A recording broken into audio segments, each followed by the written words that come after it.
के दोस्तों, उम्मीद करता हूं कि आप सब ठीक हैं और बिल्कुल सुरक्षित हैं। सन 2020 के अभी 3 महीने भी अच्छे से नहीं बीते, लेकिन बहुत ही ज्यादा उथल पुथल हो चुकी है।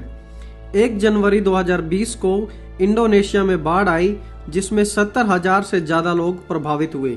यह मुद्दा शांत ही हुआ था कि उसके बाद फिलीपींस में ताल ज्वालामुखी फट गया और उसकी राख और जहरीली गैस से सैकड़ों लोग प्रभावित हुए।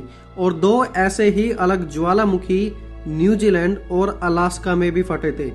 उसके कुछ समय बाद 28 जनवरी 2020 को कैरेबियन में 7.7 मैग्नीट्यूड का भूकंप आया, जिसने पूरे द्वीप को हिला दिया। सारे स्कूल कॉलेजेस बंद कर दिए गए थे। सब कुछ थोड़े समय के लिए बिल्कुल ठप रहा था। उसके बाद पोर्टो रिको में 6.4 की तीव्रता का भूकंप आया और तबाही मचाई। ना तो बिजली थी, ना खाना, ना पानी, और लोगों की हालत बिल्कुल खराब थी। लोग बहुत ही लाचार थे। अब यह खत्म ही हुआ था कि इसके बाद ऑस्ट्रेलिया में जंगल में आग लग गई और हजारों लोगों के घर जल गए। यह आग इतनी भयानक थी कि ऑस्ट्रेलिया में आपातकालीन स्थिति घोषित करनी पड़ी। 1 बिलियन से ज्यादा जानवर इस आग में नाश हो गए। ऑस्ट्रेलिया में गर्मी बढ़ गई। लोगों का जीवन पूरी तरह उथल पुथल हो गया और करीब $1 बिलियन से ज्यादा का पूरे ऑस्ट्रेलिया को नुकसान उठाना पड़ा। इसमें जो लोग मरे वो अलग, जो जानवर मरे वो अलग, गर्मी बढ़ी वो अलग से, चीजों के रेट बढ़े वो बिल्कुल अलग।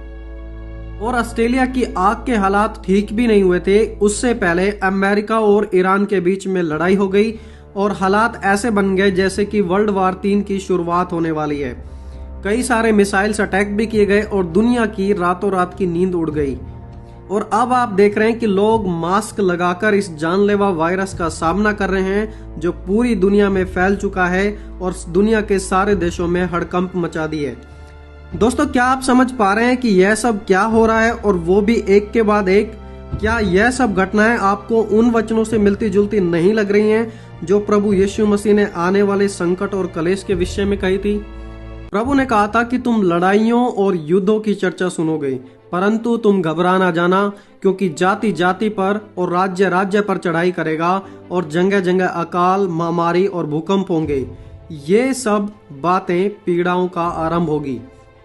लड़ाइयों की चर्चा सुनोगे, अमेरिका और ईरान के बीच के हालात, भूकंप होंगे, पोर्टो रिको और कैरेबियन और टर्की में हुए भूकंप, अकाल पड़ेंगे, अफ्रीका में टिड्डी आने की वजह से हालात बहुत खराब है, फसलें नष्ट हो गई है, महामारी होंगी जैसे कि आज यह वायरस फैल रहा है, ज्वालामुखी का फटना, दुनिया में सब कुछ एक के बाद एक होना। आखिरकार ऐसा क्यों हो रहा है? क्या परमेश्वर हमें कोई संदेश दे रहा है जो हम समझ नहीं पा रहे हैं? यीशु ने कहा यह सब होना अवश्य है और यह सब तो पीड़ाओं का आरंभ है। एक और बात जो हमें ध्यान देनी चाहिए कि लोगों का घरों से बाहर निकलना बंद कर दिया गया है। खाने की वस्तुओं में एकदम महंगाई आ गई है। दुनिया में सन्नाटा छा गया है। सब कुछ बंद और खामोश है। दवाइयां काम नहीं कर रही हैं। लोग खौफ और डर में हैं। दोस्तों, यह सब एक झलक है उसकी जो आने वाला है।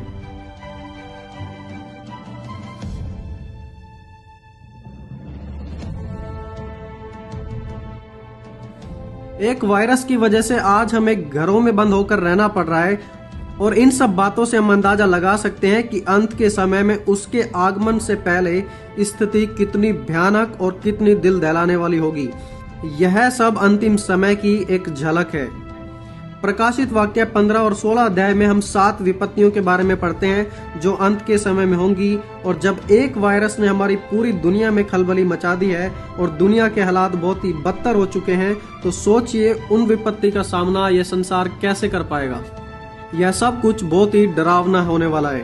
प्रभु यीशु मसीह ने कहा, अंजीर के पेड़ से यह दृष्टांत सीखो, जब उसकी डाली कोमल हो जाती है और पत्ते निकलने लगते हैं तो तुम जान लेते हो कि ग्रीष्म काल निकट है।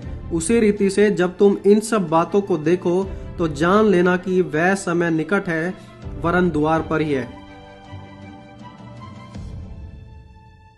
दोस्तों, हम यह नहीं जानते कि भविष्य में क्या होगा, लेकिन एक बात जरूर जानते हैं कि हमारा भविष्य परमेश्वर के हाथ में है। आप सुरक्षित रहिए, प्रार्थना में बने रहिए और जो प्रभु ने बातें कही थी उन बातों पर मन लगाइए और प्रभु के आगमन के लिए हमेशा तैयार रहिए। दोस्तों प्रभु आप सभी को आशीष दे। आप सभी को जय मसीह की।